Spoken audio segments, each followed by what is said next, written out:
முதல்வர் மு.க.ஸ்டாலின் உடல்நலக்குறைவின் காரணமாக கிரீம் சாலையில் உள்ள அப்பல்லோ மருத்துவமனையில் அனுமதிக்கப்பட்ட நிலையில் இன்று தேனாம்பேட்டையில் உள்ள அப்பல்லோ மருத்துவமனைக்கு ஒரு சில பரிசோதனைகளுக்காக அழைத்து செல்லப்பட்டு மீண்டும் கிரீம் சாலையில் உள்ள அப்பல்லோ மருத்துவமனைக்கு அழைத்து செல்லப்பட்டார்.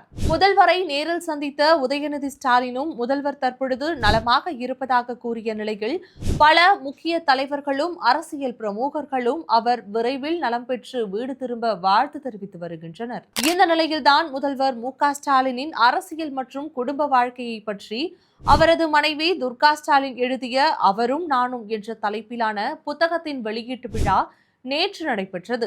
அந்த விழாவிற்கு முதல்வர் கலந்து கொள்ள முடியவில்லை என்றாலும் துர்கா ஸ்டாலினோடு அவரது பிள்ளைகளும் பேர குழந்தைகளும் கலந்து கொண்டு சிறப்பித்தனர். நிகழ்ச்சியில் பேசிய துர்கா ஸ்டாலின், எனது கணவர் முதலமைச்சராகவும் கட்சியின் தலைவராகவும் இருந்தாலும் தனக்கு கிடைத்த நேரத்தில் எனது நூலை முழுவதுமாக படித்து ஆலோசனை வழங்கியதில் எனக்கு மிகுந்த மகிழ்ச்சி என்றும், இந்த நிகழ்ச்சிக்கு அவரால் நேரில் வர முடியவில்லை என்றாலும் என் கணவருடைய எண்ணம் முழுவதும் இங்குதான் இருக்கும் எனவும், என்னை வாழ்த்தி இங்கு அனுப்பியிருக்கிறார் எனது கணவர் என்று நெகிழ்ச்சி பூர்வமாக பேசியிருந்தார்.